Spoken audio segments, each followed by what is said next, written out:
आज की short analysis में हम डिस्कस करेंगे हिंदुस्तान एरोनॉटिक्स स्टॉक के ऊपर, और ये स्टॉक को HAL शेयर भी कहते हैं।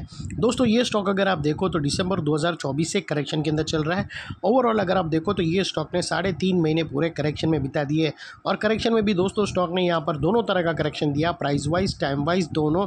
पहले स्टॉक ने प्राइस वाइज करेक्शन दिया जहाँ पर ये स्टॉक काफ़ी हद तक डाउन साइड करेक्ट हुआ, फिर स्टॉक ने टाइम वाइज करेक्शन के अंदर एक साइडवे कंसोलिडेशन करी, एक स्ट्रॉन्ग बेस बनाकर अल्टीमेटली इसको ब्रेकआउट किया है।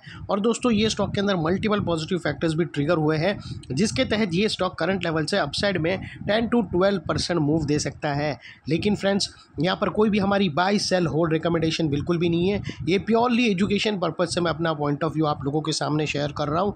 कोई भी पोजीशन लेने से पहले अपने फाइनेंशियल एडवाइज़र को ज़रूर कंसल्ट कर लेना।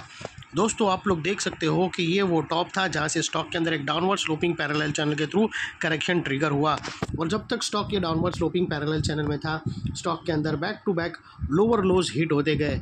फ्रेंड्स अगर आप देखो तो फर्स्ट लोअर लोज यहाँ पर हिट हुआ, सेकंड लोअर लोज यहाँ ट्रिगर हुआ, और थर्ड लोअर लोज यहाँ पर। और जैसे ही ये downward sloping parallel channel upside में ब्रेकआउट हुई, इसने हायर हाइस को क्लोजिंग बेसिस पे कंफर्म कर दिया कि यहाँ पर स्टॉक के अंदर टेम्पररी बॉटम लग गई है, एज लॉन्ग एज इसके लोअर लोज प्रोटेक्टेड है। अगर लोअर लोज थ्रेट होते हैं क्लोजिंग बेसिस पे तो फिर से यहाँ पर डाउन साइड करेक्शन ट्रिगर हो सकता है। और दोस्तों बात कर लेते हैं यहाँ पर डाइवर्शन की। तो फ्रेंड्स अगर आप MACD डालकर चेक करो तो आपको यहाँ पर क्लियरली पॉजिटिव डाइवर्शन विटनेस होगा। दोस्तों प्राइस एक्शन के जो लोअर लो स्विंग अगर आप देखो तो वो डाउन साइड की तरफ टिल्ट हुए हैं, और वही MACD के ऑसिलेशन देखो तो अपसाइड में टिल्ट होकर यहाँ से हमें एक ब्रेकआउट मिला है जो एक अपसाइड मोमेंटम पंप कर सकता है स्टॉक के अंदर। और अल्टीमेटली दोस्तों बात कर लेते हैं यहाँ पर चार्ट पैटर्न की। तो फ्रेंड्स अगर आप देखो तो यहाँ पर हमें क्लियरली एक ट्रायंगुलर चार्ट पैटर्न ब्रेकआउट होता हुआ आइडेंटिफाई होता है, और दोस्तों उसकी जो नेकलाइन निकल कर आती है वो तकरीबन 3540 के आसपास आती है, जो ऑलरेडी यहाँ से ब्रेकआउट हो चुकी है। और अपसाइड में स्टॉक के जो फर्स्ट टारगेट निकल कर आते हैं वो तकरीबन 3950 के आसपास आता है, जो 10 से 12% के बीच में आता है। और यहाँ पर दोस्तों कुछ रेजिस्टेंस है जो ये स्टॉक फेस करेगा टारगेट से पहले, उसको हम ब्लू में कर देंगे। तो दोस्तों याद रखना ये जो रेजिस्टेंस लाइन है वहाँ पर हो सकता है स्टॉक रिजेक्शन फेस करके नेकलाइन को रीटेस्ट करने भी आ सकता है।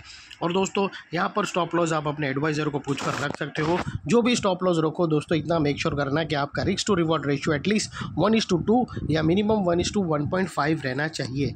और फाइनली फ्रेंड्स नेकलाइन के पास का ये एरिया एक इम्पॉर्टेंट सपोर्ट का काम करेगा, बिकॉज दोस्तों मल्टीपल पॉजिटिव फैक्टर्स यहाँ पर ही एक्शन में आते हुए मिले। यही एरिया पे हमने डाउनवर्ड स्लोपिंग पैरेलल चैनल को अपसाइड में ब्रेकआउट होता हुआ देखा, लोअर लोज हमें हायर हाइज में शिफ्ट होते हुए मिले। यहाँ पर ही दोस्तों हमें पॉजिटिव डाइवर्शन मिला MACD और प्राइस एक्शन के थ्रू, और यहाँ पर ही दोस्तों ट्रायंगुलर चार्ट पैटर्न भी ब्रेकआउट होते हुए आइडेंटिफाई हुई। तो ये सारे मल्टीपल पॉजिटिव ब्रेकआउट्स के कारण नेकलाइन का ये एरिया जो अभी तक एक रेजिस्टेंस था वो अल्टीमेटली एक स्ट्रॉन्ग सपोर्ट बनकर ट्रिगर हुआ है। और इतने बड़े स्ट्रॉन्ग सपोर्ट के नीचे क्लोजिंग बेसिस पे आप लोगों का स्टॉप लॉस है जो आसानी से ट्रिगर ना हो, और अगर ट्रिगर हो जाता है तो उसको सिंसियरली स्टॉप लॉस देकर ट्रेड को वाइंड अप कर देना चाहिए। ये थी हमारी एनालिसिस फ्रेंड्स। अच्छी लगे तो प्लीज़ चैनल को लाइक शेयर सब्सक्राइब ज़रूर करना। Thank you. जय हिंद।